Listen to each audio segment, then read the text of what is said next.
Hello everybody, what is up? Cobra here with a video following up my last one.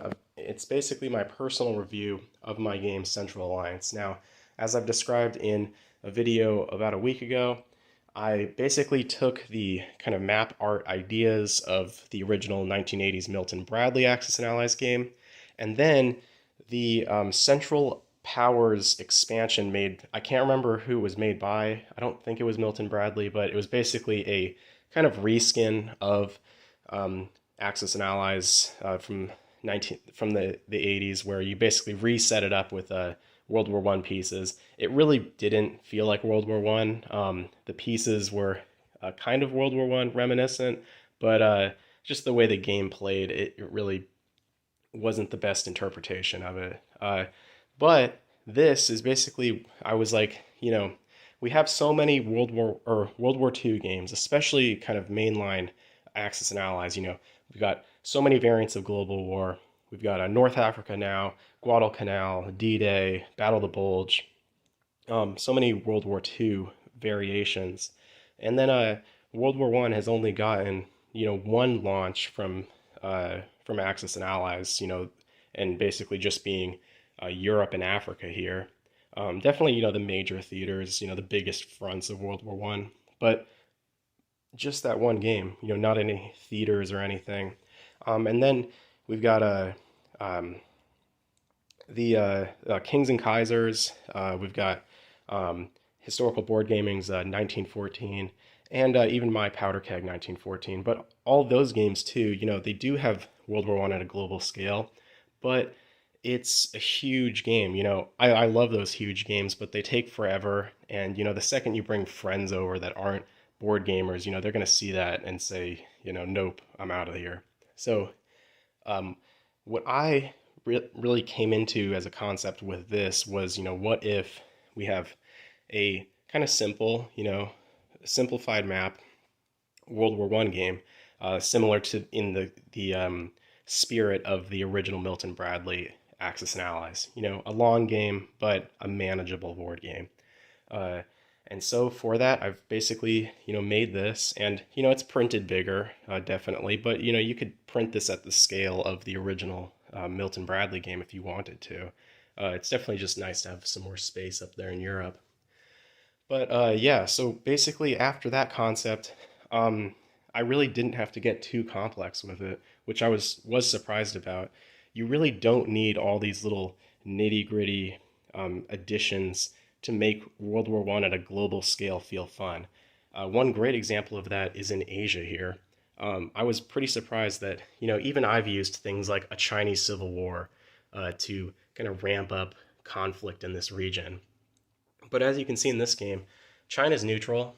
It doesn't have too many IPCs, and if you want them, there's a lot of infantry waiting there for you. So, and other than Australia, nobody gets any factories to easily invade China if they wanted to. So, for that case, China isn't really a factor in this game. But regardless, it was still a fun game, and this theater, while it was a little quiet towards the end, was still fun. In the beginning, the Germans have a decent little fleet.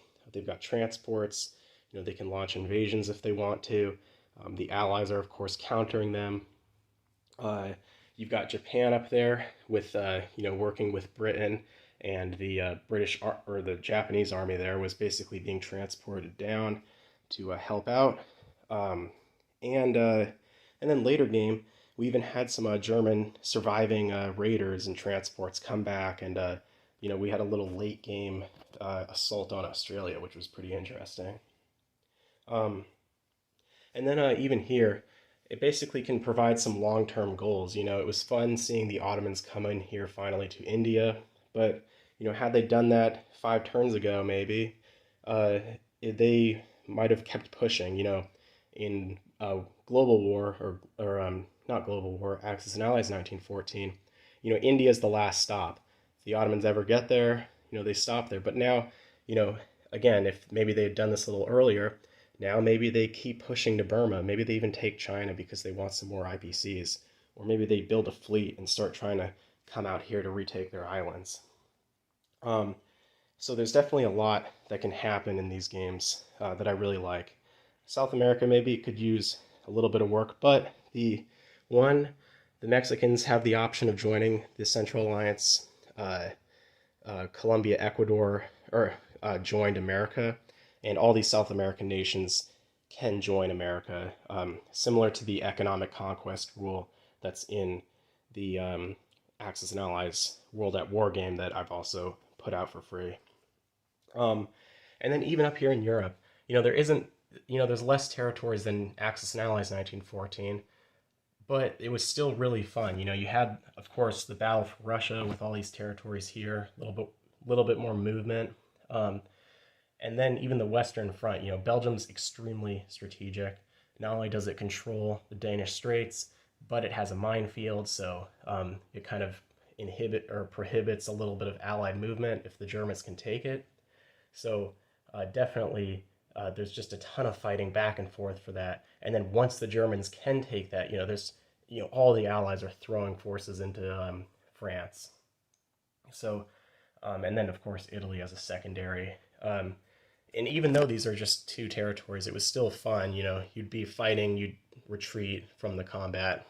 Uh, so I definitely think I've kind of proven to myself, and maybe you, if you decide to play, that World War One can be done at a global scale with a lot of fun and simplicity to play. Um, Another great example too is Russia. I basically borrowed the concept from the Central Powers rule set, where after turn three, if I think it's three Russian territories are held and another adjacent to Moscow, which is that one, Russia just falls. And you can see here they're empty, and you don't have to deal with them anymore. Now, the Russian player, if you did have a Russian player, you might want to reassign him or use maybe some kind of modified version of a Russian Civil War rule set. But in this case, if you don't, it's a great way to play because it just knocks Russia out of the war. Central Alliance get a bonus. They don't have to worry about going in there, nor do the Allies. And kind of like in real life, there was skirmishing here and there between the Germans and Russians and Ukrainians and different forces. But once the Russian Revolution happened, kind of knocked Russia out. And in this case, you just don't have to worry about them. And it basically helps so that this portion of the world is what you're playing over, and you don't have to worry about up there. So, yeah, overall, I definitely extremely enjoyed this game. There are different versions too. So this was the classic rule set, kind of like the original Axis and Allies, where you can reach economic victory as the Central Alliance, or you can capture, I think it's 3 or 2, I think 3, yeah. So it's 3 Allied capitals and Russia being destroyed. So you can see Russia gone, France gone, so that means they need one more. There's also the Blitz rule set, which is even more simple and fast, which is just if they hold 2. So that's if Russia falls, and then, or I think it's 3, but it's basically Russia falls and then France and Italy are taken. So in this version, or like basically that would have happened like 6 turns ago. So you can see how that would it would speed things up, make the Allies try to focus a little more on Europe in defending those 2 territories. But overall, I hope if you guys want to see a quick play-by-play of this, check out the last video I put out.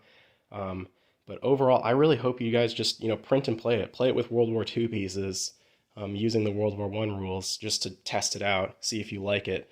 I think it's a great way to experience a really fun, big, large-scale World War I game.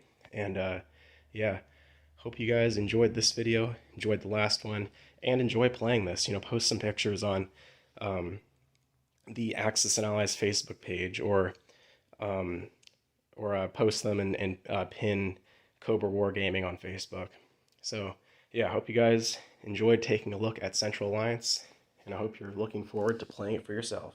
Cobra, out.